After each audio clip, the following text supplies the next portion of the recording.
Blessed love, brothers and sisters. This is not a Shabbat lesson.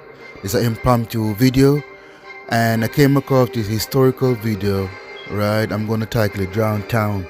Right, brothers and sisters, Drown Town in history, historic evil done to so-called black people. Drown towns, right? Historic evil done to so-called black people, right? Drown Town, brothers and sisters, in this video, it will outline 5 historic towns destroyed by the oppressor, the seed of Cain and Esau, right? The evil they brought to our ancestors due to our prosperity, right? The scripture says, the wicked come out of the womb speaking lies. Again, another scripture says, they shall join in confederacy against the Most High and his anointed ones. Right? Brothers, Hebrews, descendants of Hebrew slaves, children of Yashael. Right? Brothers and sisters, Hebrews, descendants of Hebrew slave, children of Yashael. We need to come back to these laws, commandments, and statutes and prepare your hearts and mind for the blessing, right, and a reparation that can only come from Yahuwah, who sent us into slavery because of our stiff-necked ways and our forefather disobedience, right, in not keeping his laws, commandments, and statutes, brothers and sisters. So we must come back to the King. We must come back to Yahusha, so he could reconcile us back to our Father, who is a respecter of none, brothers and sisters. Yes, is very sad, that they had done these things, but it was prophesied that these things would happen to us because of our disobedience. But rest assured, brothers and sisters, these wicked, these oppressors, right, these seed of the devil, they are going to pay, just like how we pay for the sin of our forefathers disobedience against the Most High, that caused us to be sent into slavery and scattered to the four corners of the earth. They too will pay for the sins of what they had done against the children of Yashael. Because they did not bless us like the scripture said. They cursed us and blessed the identity thieves located northeast of Africa and the surrounding area, which is our land. You see, brothers and sisters. So on that note, blessed love and shalom, and watch this video. Like, share, and subscribe, brothers and sisters. It's free. But sadly, there is plenty more where that came from. Oscarville, Georgia, Lake Lanier is a popular weekend destination known for fishing, boating, and so much more, including an eerie reputation that has deemed it as haunted in Georgia.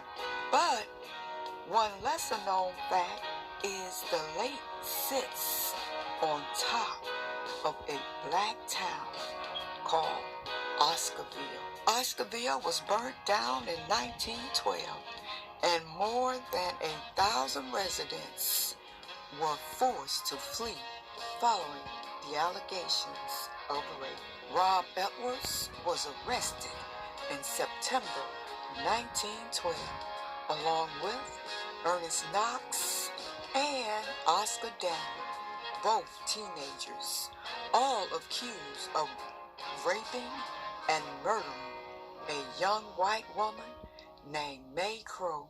Edwards was dragged out of jail, beaten with a crowbar, and then lynched from a telephone pole. Daniel and Knox went on trial and were found guilty on the same day. The boys were sentenced to death by hanging. After the trial and executions, white men, known as night riders, forced black families out of their homes by burning their land, churches, and schools. Once black families fled, Lake Lanier was built on top of what was burned down. Seneca Village is another one in New York City. Seneca Village in New York City began in 1825 and at its peak spanned from 82nd Street to 89th Street along what is now the western edge of Central Park in New York City. Al Sharpton talked a lot about this one. By the 1840s, half of African Americans who lived there owned their own property, a rate 5 times higher than the city's average as reported in Timeline. In 1857, Seneca Village was torn down for the construction of Central Park. The only thing that remains is a plaque dedicated in 2001 to the Lost Village. Wow. Kalijah, Alabama. Turns out, Alabama's Lake Martin is built on the previous majority black town of Kalijah. It is home to the first black-owned railroad started by William E. Benson and the black school Kalijah Academic and Industrial Institute. William is the son of John Benson, who was enslaved and then freed. He went on a journey to rescue his sister in Florida, who was separated during slavery, and they made their way back to Alabama. John purchased thousands of acres of land sold to black families where he formed a community. William helped his dad expand the family business. After William's death and the closing of the school, Kalijah was destroyed to make room for Lake Martin. Susanna, Alabama. Susanna was flooded by Lake Martin. According to Alabama Living, more than 900 bodies were moved from cemeteries before the land was submerged.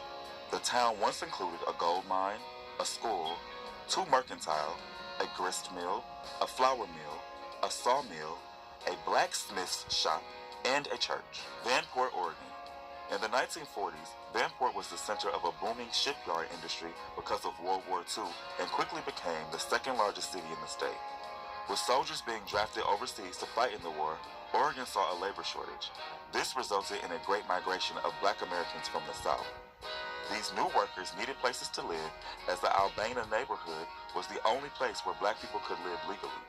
It became too small for the growing population of black Americans, and Vanport was built as a temporary housing solution. At its peak, 40,000 residents, or 40%, were African American. But then, in 1948, massive flooding erupted in the neighborhood, and city officials didn't warn residents of the dangerously high water levels. Many didn't evacuate in time. The town was wiped out within a day. 18,500 families were displaced. More than a third were black Americans. Today, that area is known as Delta Park. So there you have it. A little bit of history on 5 black American towns hidden under lakes and ultimately hidden from history.